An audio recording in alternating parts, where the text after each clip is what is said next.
कुरकुरीत, क्रिस्पी, चटपटीत अशी आज आपण बनवणार आहे मका. ही मका गरमागरम खायला खूप टेस्टी लागते. करायला पण खूप सोपी आहे आणि ही मका गोड आहे आणि ह्याला स्वीट कॉर्न पण म्हणतात. जेव्हा आपण मोठमोठ्या हॉटेलमध्ये जेवण करायला जातो, तेव्हा त्या हॉटेलमध्ये बाकीच्या स्टार्टर सोबत हे स्वीट कॉर्नचं स्टार्टर पण असतं. अगदी कुरकुरीत, क्रिस्पी, चटपटीत असं हे स्टार्टर बनवलं जातं. खायला खूप टेस्टी लागतं बरं का. आता ते स्टार्टर आपण घरच्या घरी पण बनवू शकतो. तर चला आज आपण कसं बनवायचं ते बघूया. तर सगळ्यात पहिलं आपल्याला लागणार आहे स्वीट कॉर्नची मका आणि अगदी फ्रेश मका पाहिजे बरं का. मार्केटमधून आणले की ते कमीत कमी दुसऱ्या दिवशी तरी बनवल्या पाहिजे. ताजी कणसं पाहिजेत. बघा अगदी फ्रेश कणसं आहेत. दाणे असे टवटवीत असले पाहिजेत.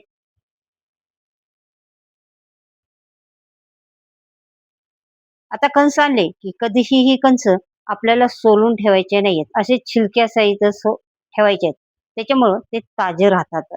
जेव्हा तुम्हाला करायचंय तेव्हा ते त्याचे छिलके काढून आणि त्याच्यानंतर हे सोलून करायचे आहे. आता हे कणीस सोलायची एक ट्रिक तुम्हाला सांगते. कारण सुरुवातीच्या मधल्या 2 लाईन अशा आपल्याला सोलून घ्यायचे. बघा अशा पद्धतीने. आता बघा कणीस किती पटकन सोलते आणि मग अशा पद्धतीने हे कणीस अगदी पटकन सोलल्या जातात. आता तुम्ही चाकूच्या मदतीने पण त्या 2 लाईन काढून घेऊ शकता. अगदी एक कणीस पटकन सोलून होतं. आता जेवढे तुम्हाला बनवायचे तेवढेच कणीस सोलून घ्या. मी 2 कणीस सोलून घेतलेले आहेत आणि अगदी 2 लोकांपुरतं ही मका बनवून तयार होईल. तर चला कढई घेतलेली आहे. कढई आपल्याला गरम करायला ठेवायची आहे. गॅस आपल्याला मिडियम ठेवायचा आहे. ही मका तुम्हाला मिडियम गॅसवरतीच भाजायची आहे.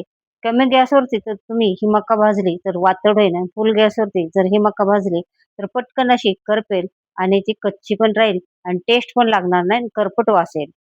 तर म्हणून संपूर्ण मका ही मिडियम गॅसवरतीच तुम्हाला भाजायची आहे. आता हे मका भाजताना सुरुवातीला ह्या मकामध्ये काहीही घालायचं नाही. नुसती मका भाजून घ्यायची आहे. बघा आता अर्धवट मका भाजलेली आहे. अजून संपूर्ण भाजलेली नाहीये. तर थोड्या वेळ अजून भाजून घेऊया. आता इथं एक 7 ते 8 मिनिटं झाले होते. त्याच्यानंतर पुन्हा आपल्याला ही मका भाजायची आहे.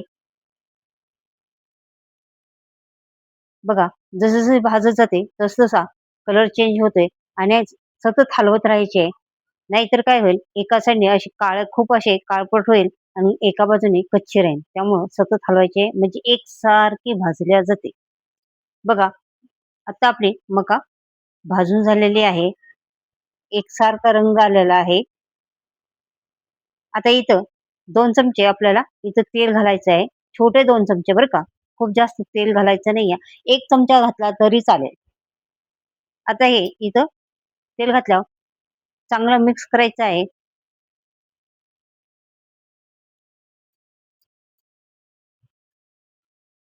आता बरेच जण चवीनुसार याच्यामध्ये मीठ घालायचं आहे आणि अर्धा चमचा इतकं तिखट घालायचं आहे.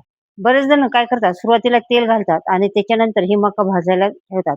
याच्यामुळे काय होतं मका लवकर अकसून जाते आणि वातड होते. आता बघा लगेच मी गॅस बंद केलेला आहे इथं आणि बघा मका अजिबात आकसली नाहीये आणि अशी टवटवीत राहिलेली आहे आणि अशी कुरकुरीत क्रिस्पी होते.